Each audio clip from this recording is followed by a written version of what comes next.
30 men, 30 women, one ring, only one person can be left standing. And that person gets a chance to live in immortality. Ladies and gentlemen, boys and girls, children of all ages, the date is Saturday, February 1st, 2025. The time, 12:01 p.m. Eastern Standard Time.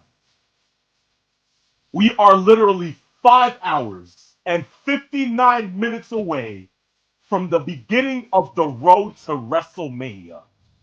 A WrestleMania that will be defined by a final boss, or maybe even a tribal chief, maybe the turn of one Homelander, or maybe the dream realized for a peacemaker. A time that will go ahead and dictate what the forthcoming of the industry will be. What will it take? Who will go on to main event WrestleMania? Will it be Roman Reigns? Will it be CM Punk?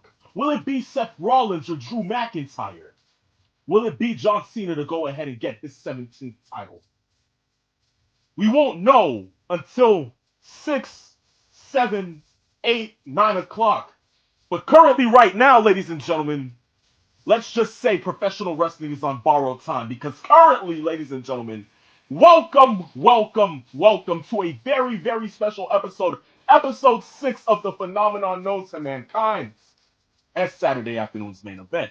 If you do not know who I am for the last 4 years, whether you are dumb, stupid, blind, or just plain irrelevant, I suggest you go back to school, go into your local library, get the biggest dictionary you can find, preferably Merriam-Webster, and look me up under the word phenomenal. Ladies and gentlemen, it is I, the phenomenal one, and here on this very special episode of Saturday Afternoon's Main Event, I'm not joined alone because I'm joined by the limousine riding, jet flying, kiss stealing, wheeling dealing son of a gun who is not having a hard time holding his alligators down.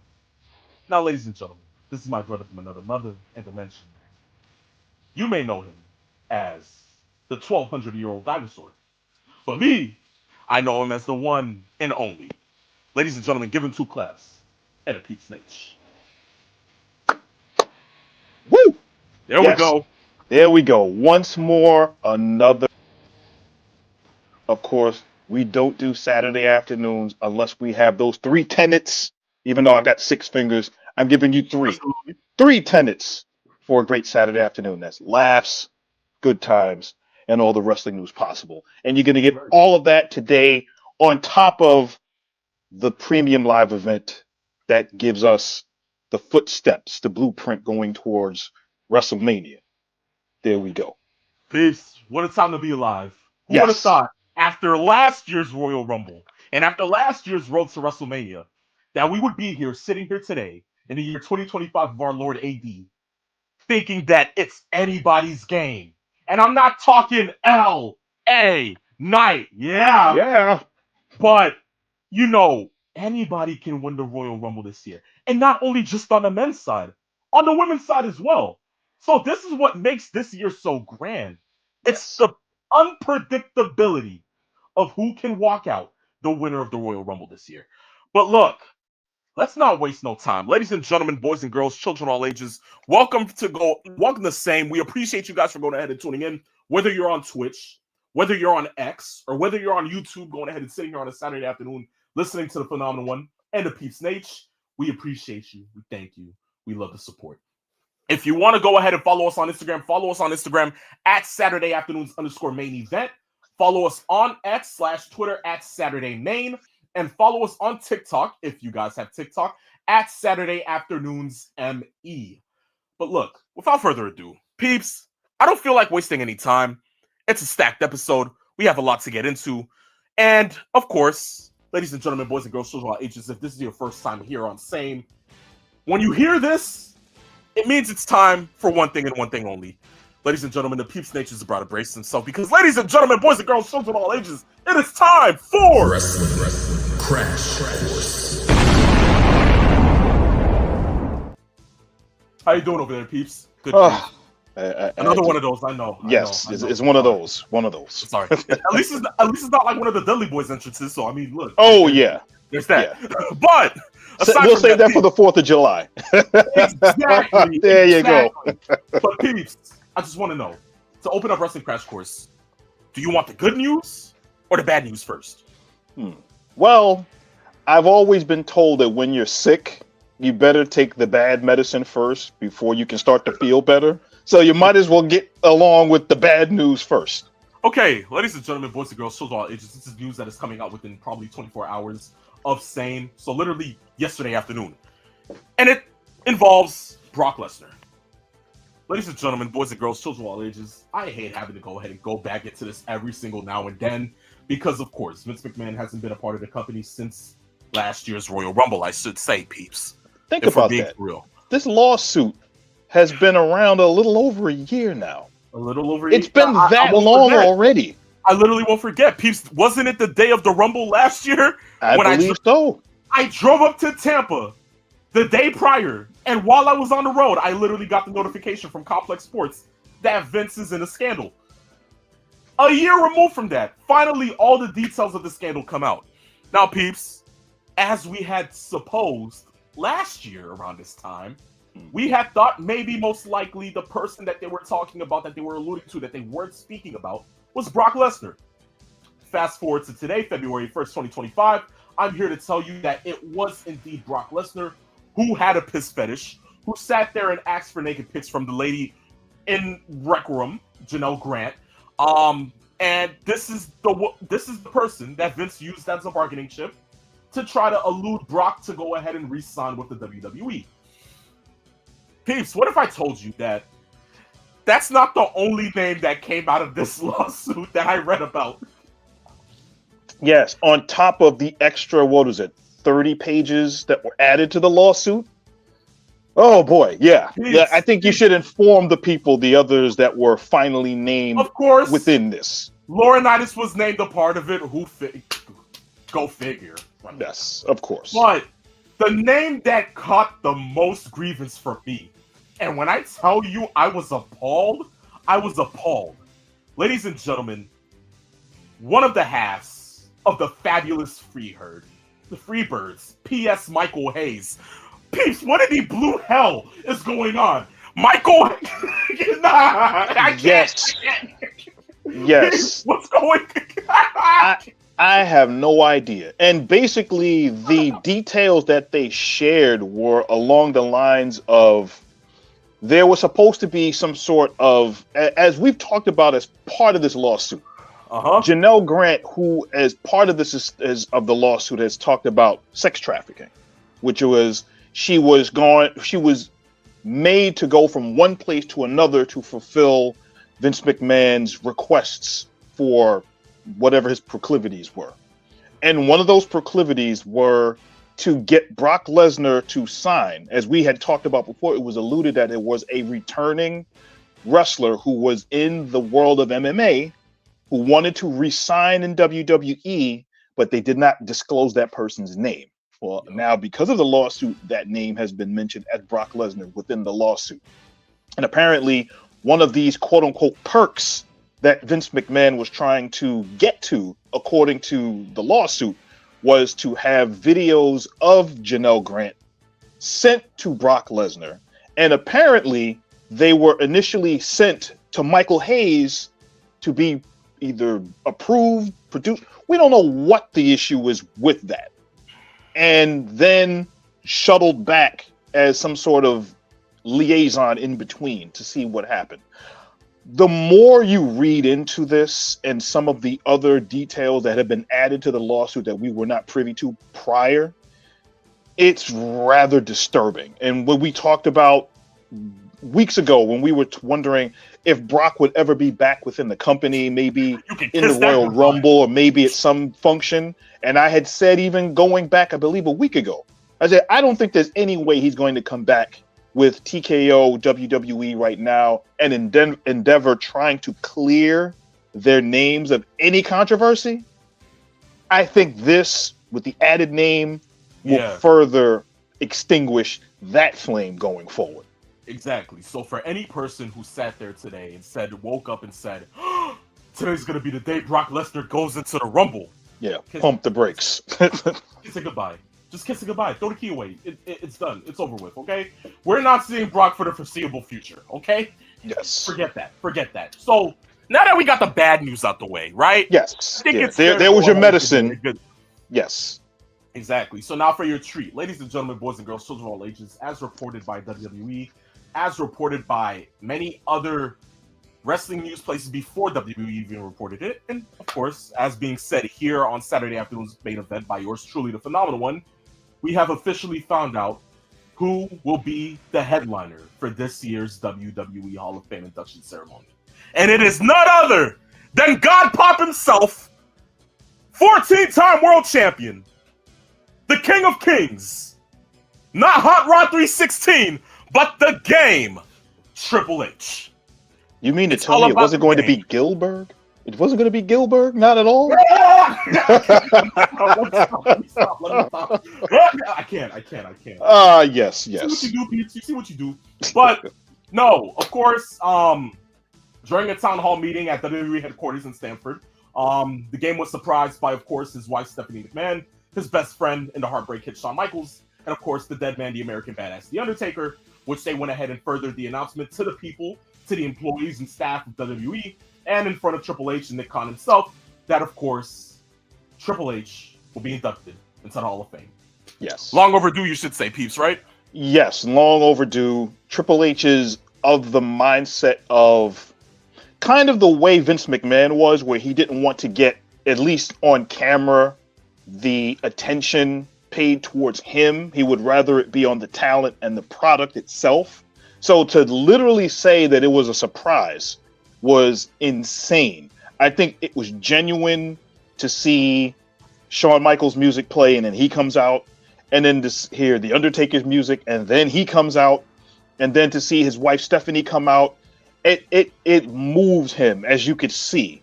And I am going to be very interested in his speech and who actually he picks to induct him. I would guess it would be his wife, but knowing the WWE and the way that they do things on a special level, it could be a collection of people doing it at the same time.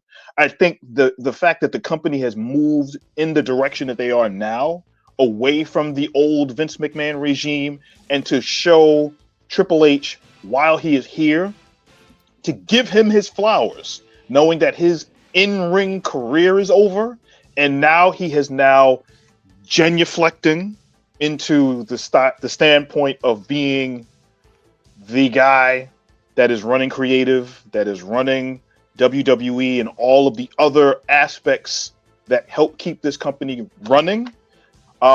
Yes, I think it's well deserved, and it is going to be one of the better headlining Hall of Fame inductions that we've seen over the years. Absolutely, and I think it's now finally starting to mark the time that I guess I should start seeing gray hairs in my beard. Triple H is going into the Hall of Fame, guys. Holy hell! Yes, not that far off. Not that far off. I know. Sooner or later, I'm going to be sitting here thinking, that I was around for the dawn of the dinosaurs. I know that's only something that you can attain. Oh man, Rey Mysterio is old. I can't believe it. You're right. Pretty soon we're going to be saying about a Roman Reigns. We're going to be saying, yes. Yeah. My kids will probably be seeing Roman Reigns go into the Hall of Fame while I'm literally sitting in a wheelchair. Think about that, people. Your kids will probably see Roman Reigns main eventing WrestleMania. Okay? So On Mars against Cody Rhodes for the 74th time. there you go.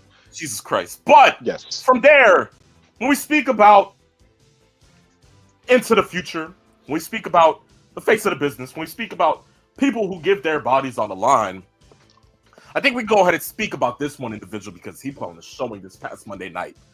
Jordan Devlin, because I hate to say JD McDonough. Yes, yes. Peeps, good grief. Yes. That gets a hearty good grief for me. Ooh, boy. First and foremost, JD, get well.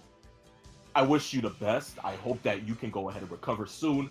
Not that we're rushing you to go ahead and get back to the ring. Take all the time that you need in the world because at the end of the day, you sat there and you entertained the hell out of us. And you put your body on the line for the sake of professional wrestling. Yes. Take your time. We'll wait on you, bud. We'll wait on you.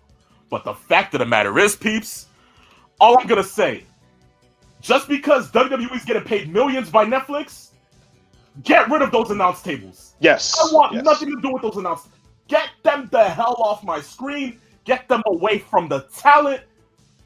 No, just no. Ladies and gentlemen, if you watch Monday Night Raw and you watch Judgment Day up against the War Raiders, you would know that JD McDonough took a bump. Not just a bump, a series of bumps. Yes. Okay? First bump we're talking about is that moonsault, which was beautiful poetry in motion. Yes. The only problem was that the announce table that was literally right next to the Warriors and pretty much the landing spot of JD was literally in the way. JD kind of tripped. The back of his head hit the announce table with a sickening thud. Yes. Somehow the man got up. Continued. Took a boot to the face. Somehow still got up. Still completed the match. Which was what, an extra like 10 minutes or so? He lasted an extra 10 minutes after that. And I think the sickest spot, which was probably even worse than that, if you remember, he took a knee to the back of the head.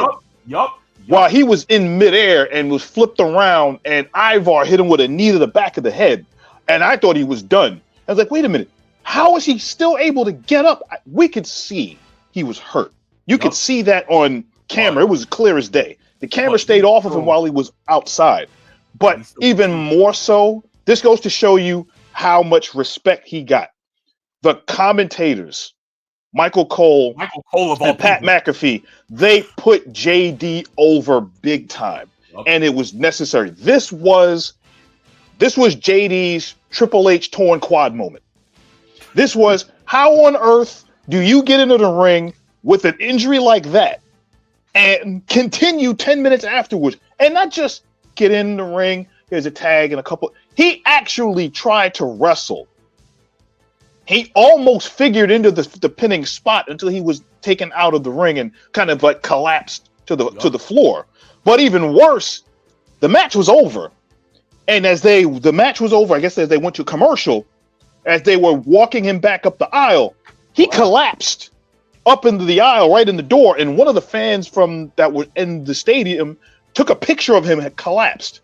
The fact remains that he tweeted from the hospital that he had a punctured lung and 2 fractured ribs. That's all he got? Peeps, the man is a beast. He is a beast. All I'm saying is that when he comes back, it better not be JD McDonough. It better be Jordan Devlin again. And Intercontinental title to MF. Because at this point, by far, one of the better performances of the year. Yes. He's been putting others over for the last year. He's basically been on, let me build other guys. And it's hard to believe that Jordan Devlin is 35 years old. He sure as heck doesn't look it. Right. And he sure as heck doesn't wrestle like it. But the one thing that I will say is, if he's going to continue with this style, he's got to be a little more careful. That acai moonsault that he did was picture perfect. Absolutely. And we've talked about this before. That table has to be moved.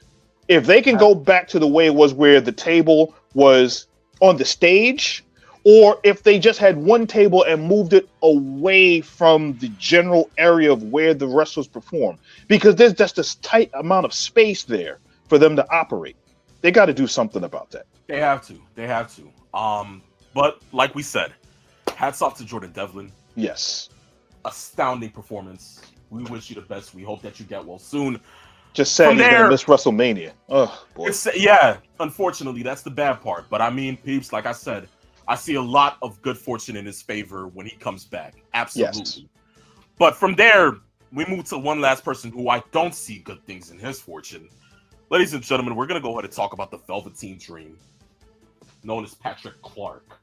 Yes, the Dream Patrick Clark, as he likes to call himself now. He dyed his hair red and everything. Yeah. Ladies and gentlemen, if you follow Saturday Afternoon's Main Event on Instagram, you would see that I went ahead and posted a rant that I will not be going ahead and showing here on Saturday Afternoon's Main Event Live because, for the sake of it being a family program, and I'm trying my hardest not to go ahead and curse on live, Yes. I'll go ahead and refrain from that. If you want to go ahead and view it at your own discretion, go to Saturday Afternoons_Main Event on IG and you can see it from there. But this man, Patrick Clark, ends up going into an indie show, rocking MCW, if I'm not mistaken, is MCW. Yes. Rocks a t-shirt with the mugshots of professional wrestlers reigning from Roman Reigns prior to being Shield Roman Reigns, Jimmy Uso, Andre the Giant, Ric Flair, Booker T's teenage mugshot, Lita, Brock Lesnar, just to name a few, because there's a lot more. Yes. Even Liv Morgan, who went ahead and caught that charge for possession of marijuana. Just a whole bunch of faces. And on the back of the shirt, he put guilty by association. And that was his trademark shirt for the MCW show. Mind you, this is the same Patrick Clark who went on Chris Van Vliet's podcast and said that he would love to go ahead and make it back to the WWE. He said that he understands why they had to do what they did within releasing him and why it's a learning moment for him to go ahead and continue to possess in the world of professional wrestling and try his hardest to be the better person that he possibly knows he can be. Peeps, all I'm going to ask, where in the blue hell does this show that he's becoming a better person? I believe that he took whatever goodwill that he was trying to build by going along and doing interviews and having the Chris Van Vliet interview and going on subsequent other channels and news article interviews and online chats. And he basically put them in a urinal. He took a nice piss all over it and then flushed it down the toilet. Yup. You cannot, for any way, shape, or form, condone any of this when the reason why you were basically off of WWE television was that you were accused of improprieties with underaged girls. And you're going to come across on television, wherever you are at an indie show, to bring that controversy with you. You're going to own that controversy by continually bringing it up, which is the main reason why you're not on any main roster show to begin with in the first place. Talk about it. I understand there are people that like to have controversy follow them as sort of a trademark to kind of sell your brand. We know Matt Cardona likes to use controversy to kind of sell his brand, but it's a different kind of controversy. It's not a controversy that talks about anything that is alleged to have been illegal or has anything to do with the law. It's a controversy within the wrestling business that he uses as part of his brand of getting himself over. King of the death matches, and I'll say whatever I need to say to be offensive to get over. Peeps, but nowhere. All I'm saying, Matt Yes. Cardona never got caught with coke. Exactly. That's all I'm saying. That's You all I'm never saying. heard of any of this stuff going on with Matt Cardona, and I'm not putting them in the same sentence to try Absolutely to not. do any of that, to try to pile on or even associate either of them. The point that I'm making is that you cannot, as a wrestler, especially one that has been out of the limelight for the last, say, 3 years, try to then build on the reputation of getting back into the good graces of the wrestling business by doubling and tripling down on that same controversy and thinking that it's not going to have negative effects on you. Because basically what he has done right now, he's kind of castigated himself out of the way of the welcoming arms of the wrestling business. I don't see him on TNA anytime soon. I don't see him going to AEW if AEW is silly enough to want to resign or to go and try to sign him. And I sure as hell, as I've got hairs that are gray on my head, that will tell you that he is going to go to the WWE with all of the things that they are going through currently. And he's going to try and go back to that company and literally tick off all of the wrestlers that he put on that t-shirt and think he's going to be welcomed in that locker room. You think what they're doing with the New Day as far as dressing out in the outside of the locker room as a storyline is for something? They wouldn't even welcome him in the building. They're going to treat this man worse than Benoit treated The Miz back in 06. This will be by far worse than anything this man probably ever imagined. Oh, no. What they're going to do is they're going to treat him on a Royal Rumble theme the way that Daniel Puder was treated by Eddie Guerrero and Hardcore Holly and Chris Benoit. They would tear him apart. Chopped after chop. Yes. And then the metaphorical throwing him over the top rope like a sack of garbage. That's literally what would happen. Absolutely. But I digress. There's your first one. There's your first one. I digress. And it didn't take AEW for it to be talked about, right, peeps? How amazing. How amazing. Yes. But from there, we can go ahead and speak about the ratings before we go ahead and take our break. But this marks the end of Wrestling Crash Course, ladies and gentlemen. Peeps, give us the ratings for this past week. Yes. I'll start with AEW, which last week did 665,000. This week for AEW Dynamite, they did 604. Now, mind you, the main event of Dynamite was Mercedes Moné and Yuka Sakazaki in the main event. And NXT did 827,000 after last week's 812,000. So they actually had a slight increase, even though in the demo it slightly dropped a bit. SmackDown, 1.45 million. And Raw, they don't get the numbers for that, but it's the global viewership for Raw has diminished a little bit each week, but that's going to happen. You're not going to get the same high number that you got with the first showing, and it's going to kind of meter itself out to roughly 3 million globally.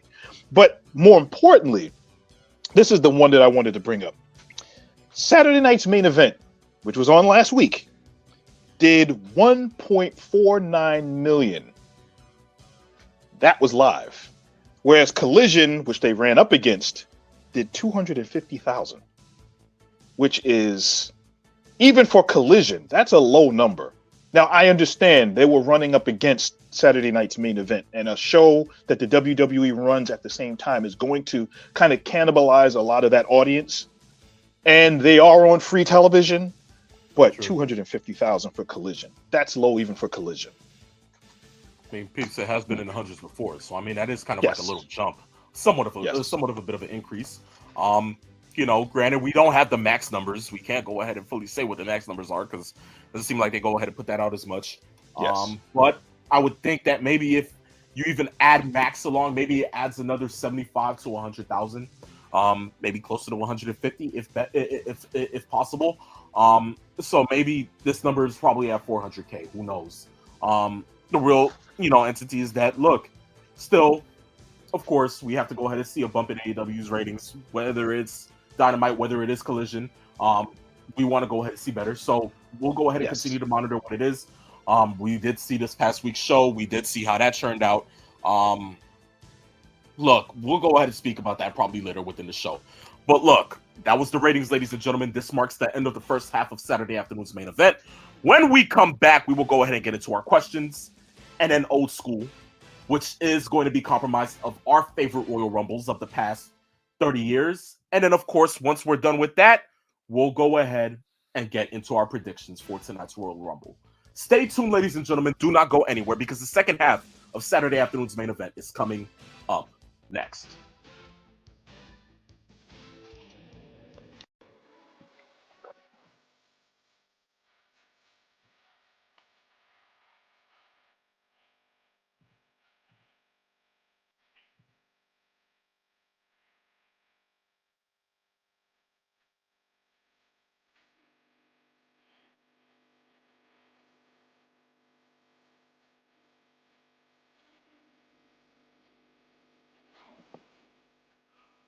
Ladies and gentlemen, boys and girls, children of all ages, welcome back to the second half of Saturday afternoon's main event.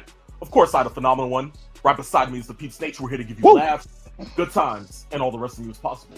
Remember, if you're low and ahead and you're listening to us and you haven't followed us on any social media platforms yet, be sure to go ahead and follow us on Instagram at Saturday Afternoons _ main event. Follow us on, of course, TikTok at Saturday Afternoons ME and on X/Twitter at Saturday Main. But look, beyond all of that, let's go ahead and get back into the show. As I said, we will be going ahead and getting into our questions. Listen, we love our questions. We appreciate the questions. You want to go ahead and be a part of the fun and be a part of that action of Saturday afternoon's main event, and you want to send in the question, you got to do one thing and one thing only. DM us on Instagram at Saturday afternoons _ main event. Send it in, and in the words of the Wrestling God, WWE Hall of Famer JBL, I guarantee it'll be on the next episode of the show. Now look, peeps, I know how you love your questions. First one comes from Master Sean 007. He says, greetings, gentlemen. A few weeks ago, it was announced that Bill Goldberg will be having his retirement match. My questions are, who will be his opponent? In which promotion will it take place? And how long should the match be? And if it doesn't happen in the WWE or TNA, there will be a great chance that we won't get to hear this iconic music. Peeps, what are your thoughts? I firmly believe whenever this retirement match happens, it's going to be in WWE. Okay. We've heard all of the, well, they don't treat me right, and I don't know, and maybe we're gonna that the back and forth that we've heard Goldberg talk about over the last few months. But if we talked about this before, and we've seen this, Goldberg has shown up with Triple H on television, so we know that there is the propensity of it happening on WWE. Whatever show it's going to be, whether it's going to be a Saturday night's main event, I doubt it. It'll probably be a premium live event. Maybe they'll save it for Saudi. Maybe they'll save it for SummerSlam. I don't think it's going to be at WrestleMania. So it's going to happen. If it happened in another promotion, TNA or AEW, I just don't see it. Of course. There's too much invested from the WWE as far as trademarks, licensing, his music, fan base, to be able to say, Bill Goldberg, we're going to give you, if you're going to have that retirement match, it's definitely going to be one of those things that we see there. And if he has the match, I firmly believe it's going to be against somebody that he's going to be able to put over. Look, Corey Richmond says, Corey DeBray says it best. Corey says Walter. Peeps, that's not a bad idea. That's not Big a bad meaty idea. men slapping meat. There you go. As long as Goldberg doesn't go over, I'm okay with that. As long as he doesn't go over, I'm okay with that. Hot Rod says retirement match against the Undertaker. LOL, I digress. I hate you. I hate you, man. Oh jeez. Oh Lord. WWE broke the news to begin with. Of course it's WWE. Lil Steiner. Good grief, Taekwon. Wait, which one? Which one? Is it Braun? Is it Scott's kid? Is it math problems, for God's sakes? Yes, that's the Steiner math for you. Is it Bret Hart with a taser or a metal plate on his torso? Like, that would be funny. Could you imagine that? If he tried to go ahead and spear Walter, and Walter just actually has the metal plate. And he had the steel plate on his chest. Oh my gosh! Yes. I can only imagine. Good grief! Yes. Yo, peeps, if only they could just recycle some of these things and just actually do it. Well, I mean, WWE has been doing that for the past decade. And then you got to also remember, Goldberg, I think for the most part, doing it in WWE would help get his son Gage, who wants to be a wrestler from what he's talked about. And I've seen pictures of Gage within the last, I guess, couple of months. He's a splitting image of a young Bill Goldberg in the face and everything. So if he does decide to want to get into the business and let's say he bulks up, even though he's still got height on him, Yep. it could be very interesting going forward. Peeps, I'm just saying. Yeah, listen. Yo, Colorado's treating that kid right. I don't know what Deion Sanders is feeding that kid, but you know, yeah, he's about to be a real problem if he goes ahead and ends up actually wanting to do wrestling. Yes. But look, from there, thank you, Master Sean 007. We move to the next question. It comes from Tombstone City Adam. He says, "We have 16 announced competitors in the Rumble, but this feels like it's anyone's night due to each wrestler having a reason to want to win. Who's the dark horse in all of this? Aleister Black." I'm just kidding. That man's not coming. Guys, I've seen so much on social media where people are talking about some Aleister Black in the Rumble. Aleister Black this, Aleister Black that. I think a lot of pro wrestling fans fail to understand that there's something called a contract in the world of pro wrestling when it comes to certain industries and companies. Aleister Black's contract isn't probably ending till early March, late February. I don't see where people got this whole idea where he's gonna be at the Rumble when he's not. So guys, please stop that. That's not happening. I hate seeing that on social media where you guys are getting your hopes up for nothing. Yeah. Stop it. Just stop it. I mean, let's really be honest. They are doing a better job booking in some instances of storylines that they could use for wrestlers that aren't even on the roster. Which is the fun part about social media wrestling fans and the internet wrestling community. But it's when they go to the extent of saying that it's going to happen, and that's, I think, where the issue lies. Peeps, I can there have been people who have sat there and they've been like, you know what, Aleister Black. Oh, you know what? How about if we add Swerve Strickland in the mix? I'm like, yo, are you people stupid or just stupid? Make it make sense. Like, you make Scott Steiner look like Einstein. At this point, your booking decisions suck. I'm just being for real. But within the sense that people are even trying to go ahead and book Aleister, it's like the fact that individuals see that they want Aleister Black back in WWE that much just tells you that, look, what the heck is Tony doing over there? Like, geez. But, you know, I digress. Peeps, how are you feeling about that? Yeah.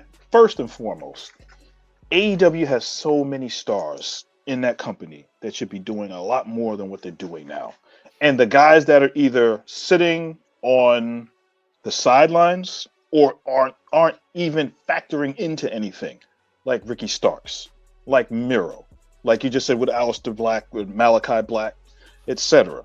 So many different wrestlers. And if you think about it, and we spoke about this in our pre-show meeting, basically, it's look at what the WWE has done as far as the approach, as what they've done with Penta. Yup. Penta has only been in the WWE on camera for what? A month. 3.5 weeks, about a month. Yup. And he already looks more important in those 3.5 weeks, 1 month span than the 5 years that Penta and his brother Ray Phoenix were in AEW. And I thoroughly love the Lucha Brothers. I have always loved Penta. I've always loved Ray Phoenix. But there is a certain way of marketing wrestlers that Tony Khan doesn't do a great job of that the WWE has done. And as we talked about before, for those that have actually followed on social media, there was a kind of a social media post that Penta did at an exhibition where he was signing autographs, and he was talking about, I've been 20 years, I wanted to be here in the WWE, I wanted to get to where I was. He talked about his daughter, he talked about his family wanting him to be there, and even more so, he talked up Chad Gable.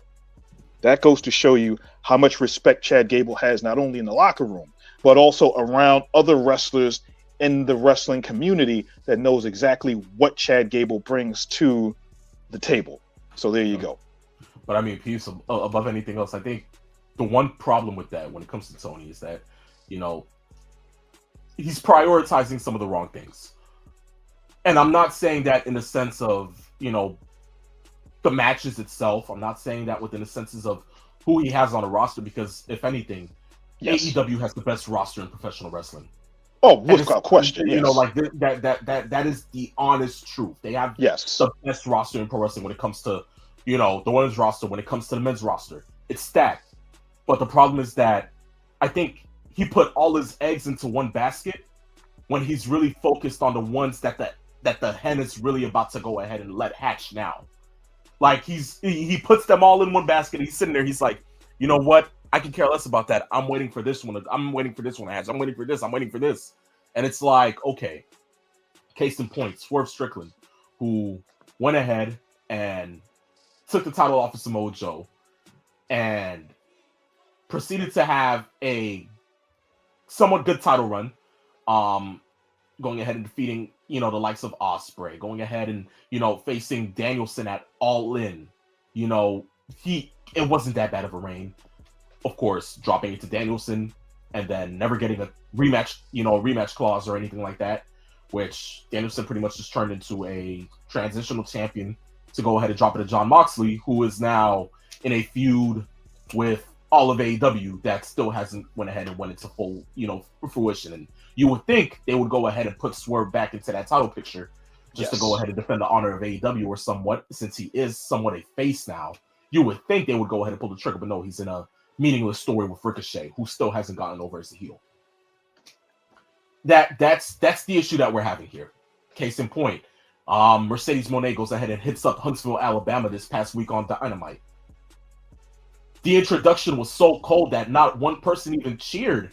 I didn't even hear you hear Justin Roberts announcing Mercedes Moné, and it's just like people are standing there like, okay. I heard some CEO chants, but it wasn't as loud and as boisterous as in other arenas. Now, it's more. Yeah. Tony's focused on the wrong things. You would think that, okay, maybe he hits up Boston more often. Maybe he hits up Chicago. Maybe he hits up, Georgia.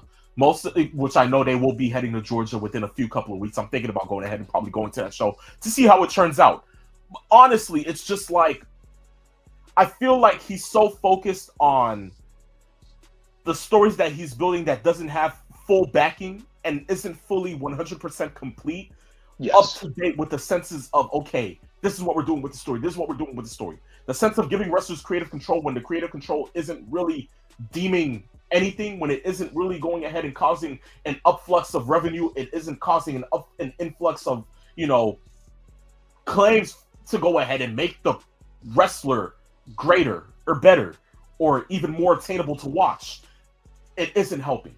I feel as if he needs to go ahead and revitalize what this all is, because like we've been saying for the last couple of weeks, it seems like the more that he would go ahead and sit there and talk about how they're not like WCW, or they're not like what Ted Turner was doing, or they're not pulling the same moves of Bischoff of just signing every wrestler that they can possibly sign, and not actually having backing or base or a real basing statement to sit there and be like, okay, here's why we signed them. They're sitting there and they're really doing the same exact thing. And is it genuinely helping? No, I don't think so. So I feel that they need to go ahead and revitalize that in every way, shape, and form. They need to go ahead and look back, look at the playbook, look to see where they're going wrong with their plays, and just reset.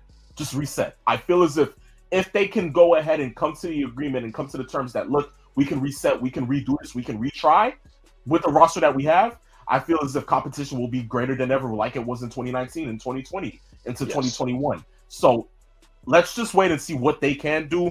As it pertains to the question here, honestly, the dark horse, when it comes to me, thinking who's the dark horse in all of this, I'm going to say Carmelo Hayes. And I'm not, and not in the sense of winning the Rumble. I'm saying in the sense of being the Iron Man. Who's going to go ahead and come out? Who's going to probably go ahead and show out this Rumble? I'm saying Carmelo Hayes. Dark horse, like I said, there really isn't a dark horse, because it's like every single person who's literally sitting there and has announced themselves for the Royal Rumble this year has a liable reason to win the Royal Rumble. So I think the dark horse of the Royal Rumble will be the one that we have not heard an announcement for. We know there's gonna be surprises, and there's gonna be people that we haven't heard about or even thought of that are gonna be there. I would not be surprised if they make some kind of an announcement, or some secret wrestler that's in that didn't make an announcement or say, well, I'm going to be in it, that shows up. Jeez. And there you go. So Jeez. What if Randy Orton shows up in the Royal Rumble unannounced? And no one has thought about that at all, because we know Cody and Orton, that has to get resolved. Yup. Who's to say that he doesn't show up as entrant number 20, 30. whatever? 30. You know? What if he is 30? You know, what if The Rock is going ahead and pulling the claims that people are saying that he's going to pull online and, you know, override the board and enter in his number 31? You know, all these different things. It's like tonight's going to be a special night. We're still going to get to it. We're still going to talk about it. But, okay, if you say your dark horse is Orton, I think I'm going to have to go ahead and agree with you here, peeps. From there, last question goes to Hot Rod 316. He says, do you think or believe that the bloodline is finally over or taking a break or trying to figure out what's next for them? I love you, Solo. Listen, when it comes to the bloodline's done for now. Honestly, think, until maybe Elimination Chamber into WrestleMania season, I think that's when Civil War kicks around again, where you're going to sit there and you're going to be like, okay, Solo versus who? Probably versus Jay. Probably versus, you know, Jimmy. Maybe Jacob Fatu in there, you know, going ahead and like going up against Solo. Maybe Fatu. Listen, if anything, that man can cut a promo. We know he can cut a promo since MLW days, so that's not big of a deal. But it's just like now seeing it in fruition at WWE, it's like they're letting the man walk freely and they're letting him go ahead. I can't wait for the moment that he goes ahead and revives that one MLW promo, and he probably says to somebody, I will dog walk your B. Listen, once he says that, it's sold. Give him the title. I'm done. Like, you know, that's how I'm looking at it. But, you know, for now, I think Bloodline is done. It's done for now. It's taking a break. You know, I think that they know what's next for them. I think they know what they're trying to go ahead and do. And I think, once more, it comes down with the sword of Damocles being The Rock. If The Rock gets implemented into this, then the whole story gets revived around again. So we'll wait and see after the Rumble. Maybe during the Rumble, we'll see it get revitalized. I mean, all those men will be in the Rumble. Who knows? Maybe dissension within Solo and, you know, Jacob. Maybe Jacob and Roman get into it. Maybe all of those men are literally kind of like the final four. Who knows what can happen? But absolutely, this will be something to go ahead and watch. I don't think, it's completely done. It's just taking a break for now. That's what I'm thinking. The bloodline as we know it is done. I think that they realize now that they've taken the story as far as they can for the way it was currently, as far as the route that it was on. You got Jacob Fatu, and you build him. And as we saw after what he did to Braun Strowman in Saturday night's main event, and after what he has been doing as of late, I've said this before, and I give you 4 words to describe him. I said, that man is special. That's all you need to know. Period. I've been watching him since MLW when he was MLW World Champion.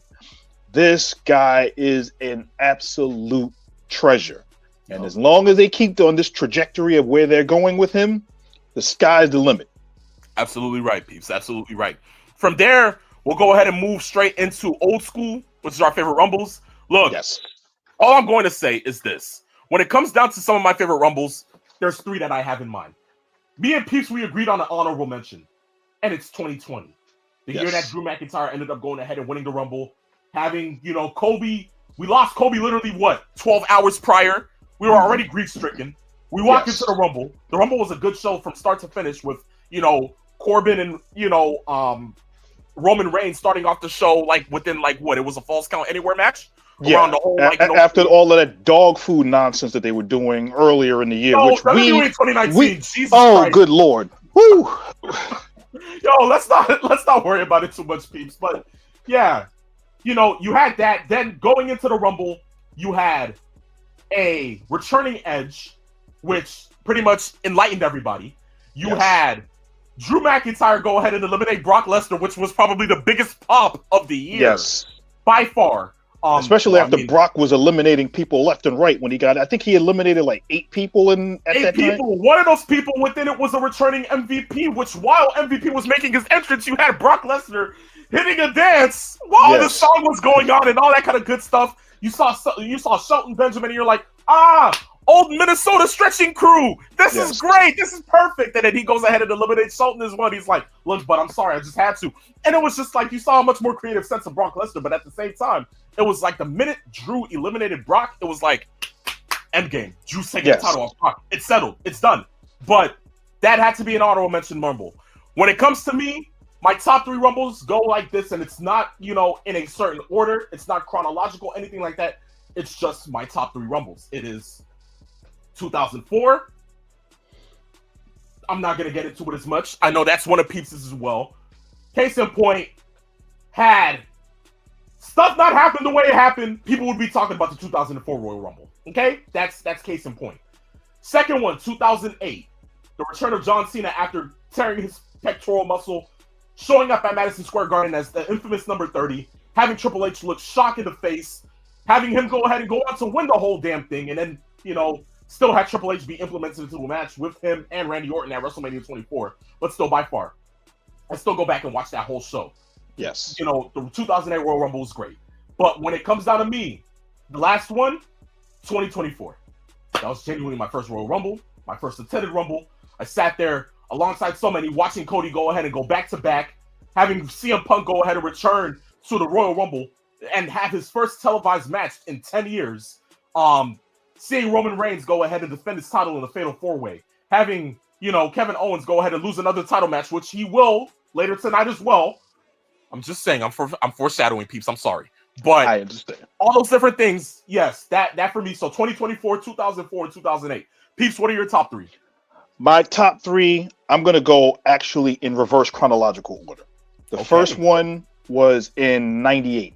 If you remember Austin winning that Rumble, that was where he eliminated The Rock. That was in San Jose, where a lot of people remember that was the first time that you had Mick Foley with the 3 faces of Foley come in there, and he came in as Dude Love, and he came in as Mankind, he came in as Cactus Jack, and all of them got eliminated at some parts of the match. And that was the only way Austin could get into WrestleMania, was by winning that Royal Rumble. The next one, as we both talked about, is 04 with Chris Benoit winning, eliminating the Big Show to win and shake the top rope to get him to get over the top rope and win that one. I think it was Big Show and Kurt Angle were the other two. I think Angle was the first one that he eliminated to get there, and then Big Show went over the top, and he ended up getting the title shot at WrestleMania 20. But as we've said before, I've said this, I will say this until somebody shows me something different. The single best paced, booked, and timed Royal Rumble match was in 92. Woo! With Ric Flair winning the WWF vacated WWF championship at that. Because if you were a Ric Flair fan and you saw that match and you saw all of the opponents that came after Flair, these were people that Flair had feuds with in other promotions. Kerry Von Erich, Roddy Piper, Hogan, which was the budding feud that they were having there. Greg Valentine, his former tag team partner. It went on and on and on. The different matches, the way that it was booked, the way it was timed. You had Roddy Piper winning the Intercontinental title earlier that night, saying, "Can I win 2 belts in the same show?" Which had never happened before. Hogan, was he going to win the belt? And then, of course, you had the fans turn on Hogan after they saw what happened with him and Sid Vicious, to the extent that they had to change the commentary for the show afterwards. Because I watched that pay-per-view on television, and it was Gorilla Monsoon and Bobby Heenan. They were surprised. I can't believe it. He won. When they showed the replay the next week, and they subsequently put that on their Coliseum home video, they changed it to, "Oh, what a coward! He's a thief in the night! I can't believe." Stop the cat. Stop the cat. There you go. Ladies and gentlemen. There you go. Wow. Okay. Yes. I didn't expect that out of Peeps. Okay. Yes. So wow, that was those are my 3 Royal Rumbles, and there are a lot of others that are in there that I thoroughly enjoyed. But yeah, 92 takes the cake for me. The same way I compare WrestleMania 3 to other WrestleManias, that's how I compare Royal Rumbles was to that Royal Rumble. I understand. I completely understand, Peeps. Yes. But there look, you go. From there, we go ahead and we get into the last piece of news. We have 6 minutes to go ahead and end same. Ladies and gentlemen, it is that time of the same to go ahead and have our predictions for tonight's Royal Rumble. Yes. Peeps, I'm going to go ahead and put this up on the screen. We're going to go ahead and run through this quickly. Look, Yes. first match, DIY, Motor City Machine Guns, 2 out of 3 falls match for the WWE Tag Titles. Who you got? I think the Machine Guns are going to win the belts back. That's what I'm thinking. Thinking.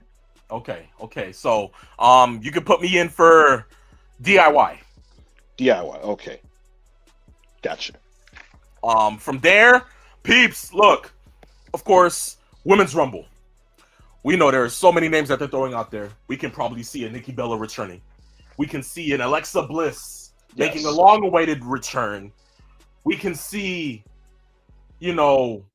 Indianapolis lighting it up. Zing. Yes. There's so many names that you could throw out there. Peeps, we haven't really sat there and thought about who can win this Rumble. It comes for me down to 2 people. Either Io Sky or Bianca Belair. One of these 2 women is going and punching their ticket to WrestleMania.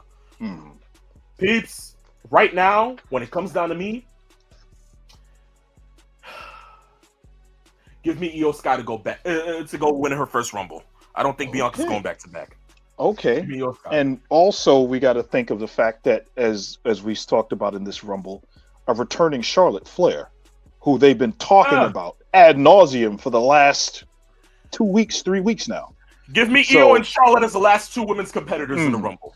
Yes. I don't think Bianca is going to go because they have to then talk about what they're going to do with Naomi and, of course, the returning Jade Cargill. So that's going to be something that they have to resolve, and I don't think that is a main event WrestleMania prescription for that. So I would not be surprised if Charlotte came in and won this as the heel to get that title shot. So I'm going to pencil in Charlotte just for the shock value. But I like the Io Sky pick, which does make sense. And remember, we still have a Jordan Grace who's going to probably be in that Rumble as well. So, there's a lot of star power on both sides. As long as I don't have to see no Tessa Blanchard, I'm good. Okay? I'm good.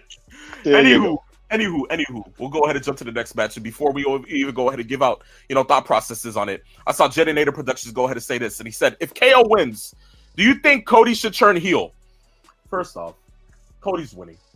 I would have loved to see Cody turn heel. I mean, he kind of gave us a glimpse of that on Monday Night Raw. He caught that piece. I swear to you, I sat there and I was like, why the hell does this man sound like Homelander right now? Things aren't making sense. And the fact that they were booking it like as if CM Punk was going to win the Rumble and go on to face Cody Rhodes at WrestleMania for the title. It was just like, okay, Cody a heel? Jesus, I love this, but we're not getting it. They're teasing us so much. That was Ring of Honor leader of the Bullet Club, Cody Rhodes. We saw. That was leader of the Bullet Club in New Japan. Yes. Don't trigger the IWC. They don't see Cody Rhodes as one of the old leaders of the old Bullet Club. They don't see that. Okay, look, that is revisionist history. Yes. Don't speak on that, peeps. I do not. I stand corrected. What was I thinking? But look, for me, KO, Cody Rhodes, winner take all ladder match for the undisputed WWE title and the Winged Eagle title. Pace, I told you we were going to be getting a new championship by the end of this. Cody Rhodes is winning. End of story. Yes. Cody in for me. Especially after KO took the belt off the I guess the hook that they had yesterday. So, go figure. Absolutely. But, of course, peeps, last match, we got 2 minutes. Yes. When it comes down to the man that's punching his ticket to WrestleMania, I think it's obvious. Peeps, we've been thinking for months what this favorite can possibly be. Peeps, I'm telling you now, the last 4 men in the Royal Rumble will be John Cena, CM Punk, Seth Rollins, and Roman Reigns. When it comes down to the last 2 men, CM Punk and Reigns. It is then that we will find out what it is that the favor is. And it is then that we will see that CM Punk will go ahead and go on to win the Royal Rumble and main event WrestleMania with the champion of his choosing. Yes. Peeps, what are your thoughts? Who you got winning the Rumble?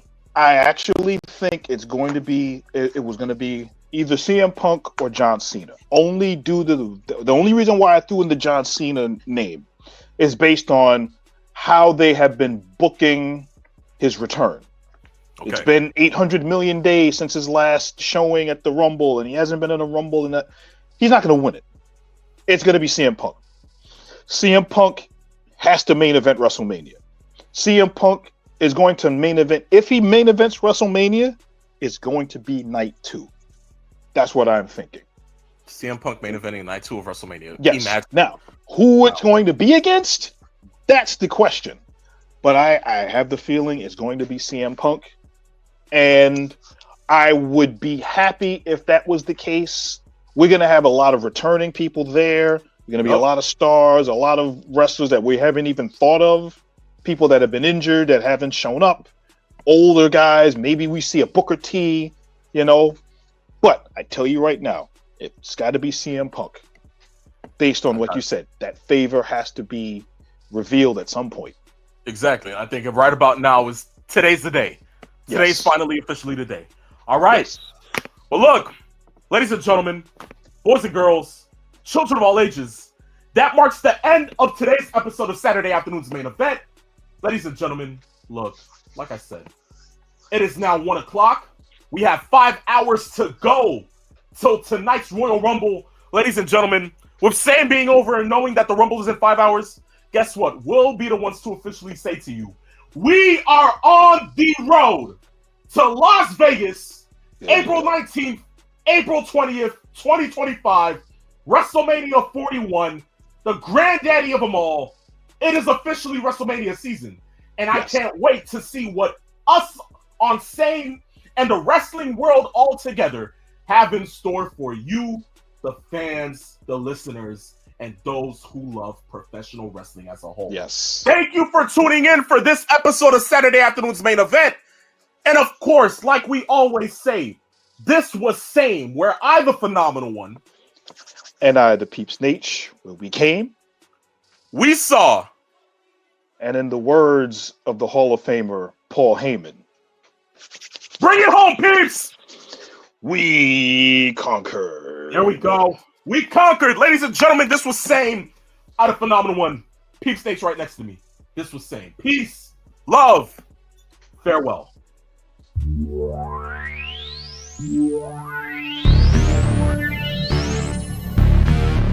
Extreme.